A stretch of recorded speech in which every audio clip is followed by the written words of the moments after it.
Baik, Shalom. Nama saya Mahersi Pandi dengan NIM 01/2019-0451, kelas M, semester 5, jurusan Pendidikan Agama Kristen. Saya akan mempresentasikan tugas saya untuk memenuhi tugas dalam mata kuliah teknologi dan media pak. Baik, di sini ada 3 poin yang akan saya bahas. Yang pertama tentang konsep teknologi pembelajaran. Yang kedua tentang teknologi pembelajaran dalam kawasan desain, dan yang ketiga yaitu teknologi pembelajaran dalam kawasan pengembangan. Baik, kita mulai yang pertama yaitu konsep teknologi pembelajaran. Konsep teknologi pembelajaran adalah suatu cara yang digunakan untuk tujuan suatu pembelajaran dan juga sebagai alat atau cara mendampingi guru pada saat pembelajaran berlangsung, yang dapat membuat proses pembelajaran itu lebih modern sehingga membuat para murid tidak merasa bosan. Baik, yang kedua yaitu teknologi pembelajaran dalam kawasan desain.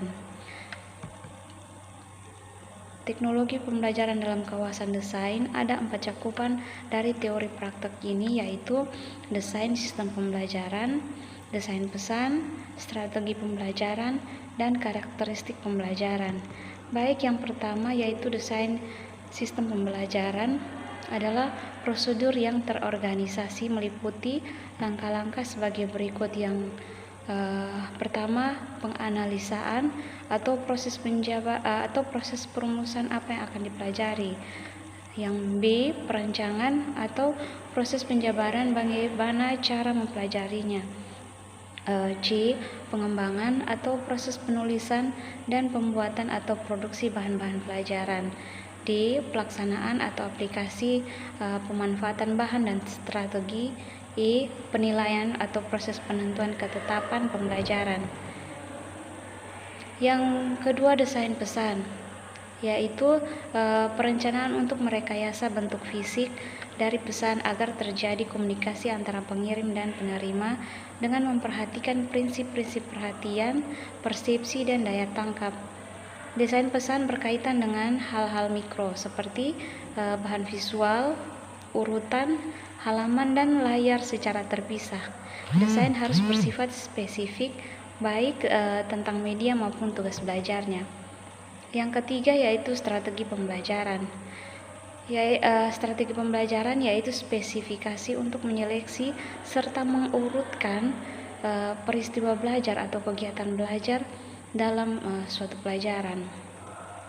Dalam mengaplikasikan suatu strategi pembelajaran bergantung pada situasi belajar, sifat materi, dan jenis belajar yang dikehendaki. Baik, dan yang keempat yaitu karakteristik pembelajar, yaitu segi-segi latar belakang pengalaman pembelajar yang mempengaruhi terhadap efektivitas proses belajarnya. Karakteristik pembelajar yaitu berkaitan dengan kemampuannya baik yang bersifat potensial maupun kecakapan nyata dan kepribadiannya, seperti sikap, emosi, motivasi, serta aspek-aspek kepribadian lainnya. Baik, kita masuk dalam poin berikutnya yaitu kawasan pengembangan. Teknologi dalam kawasan pengembangan berarti proses penerjemahan spesifikasi desain ke dalam bentuk fisik yang mencakup pengembangan teknologi cetak, teknologi audiovisual, teknologi berbasis komputer, dan multimedia. Yang pertama, teknologi cetak. Teknologi cetak adalah cara memproduksi atau menyampaikan bahan seperti buku-buku, bahan-bahan visual yang statis, terutama meliputi pencetakan mekanis atau biofotografis. Berikut karakteristik teknologi cetak visual, yaitu yang pertama, teks dibaca secara linear, sedangkan visual direkam menurut ruang. Poin B, keduanya biasanya memberikan komunikasi satu arah yang pasif. C, keduanya berbentuk visual yang statis. Pengembangannya bergantung pada prinsip-prinsip linguistis dan persepsi visual. Keduanya berpusat pada pembelajar. Dan yang terakhir yaitu informasinya dapat diorganisasi dan distrukturkan kembali oleh pemakai. Baik, yang kedua yaitu teknologi audiovisual. Teknologi audiovisual merupakan cara memproduksi dan menyampaikan bahan dengan menggunakan peralatan dan elektronik untuk menyajikan pesan audio dan visual. Karakteristiknya yaitu bersifat linear, menampilkan visual yang dinamis, secara khas digunakan menurut cara yang sebelumnya telah ditentukan oleh desainer atau pengembang. Selanjutnya itu cenderung merupakan bentuk representasi fisik dari gagasan yang real dan abstrak. Selanjutnya yaitu dikembangkan berdasarkan prinsip psikologi tingkah laku dan kognitif, dan sering berpusat pada guru, kurang memperhatikan interaktivitas belajar peserta didik. Poin yang ketiga yaitu teknologi berbasis komputer. Teknologi berbasis komputer merupakan cara memproduksi dan menyampaikan bahan menggunakan perangkat yang bersumber pada mikroprosesor. Karakteristik teknologi komputer yaitu dapat digunakan secara acak. Yang kedua, dapat digunakan sesuai dengan keinginan peserta didik. Yang ketiga, gagasan-gagasannya biasanya diungkapkan secara abstrak dengan menggunakan kata, simbol, atau grafis. Dan yang berikutnya ialah prinsip-prinsip ilmu kognitif diterapkan selama pengembangan, dan yang adalah dapat berpusat pada peserta didik dengan tingkat interaktivitas tinggi.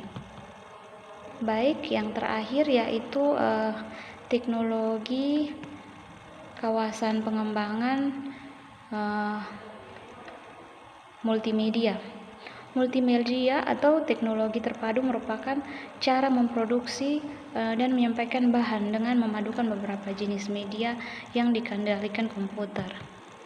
Pembelajaran ini dengan multimedia atau teknologi mempunyai karakteristik sebagai berikut, yaitu yang pertama dapat digunakan secara acak, yang kedua dapat digunakan sesuai dengan keinginan peserta didik, yang ketiga gagasannya sering disajikan secara realistik dalam konteks pengalaman peserta didik. Yang keempat, prinsip ilmu kognitif dan konstruktivisme diterapkan dalam pengembangan dan pemanfaatan bahan pembelajaran.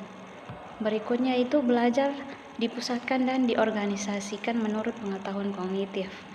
Dan yang berikutnya, bahan belajar menunjukkan interaktivitas peserta didik yang tinggi dan sifat bahan yang mengintegrasikan kata-kata dan contoh dari banyak sumber media. Baik, sekian penjelasan mengenai 3 poin yang dapat saya presentasikan di atas. Saya mengucapkan sekian dan terima kasih. Tuhan memberkati. Salam.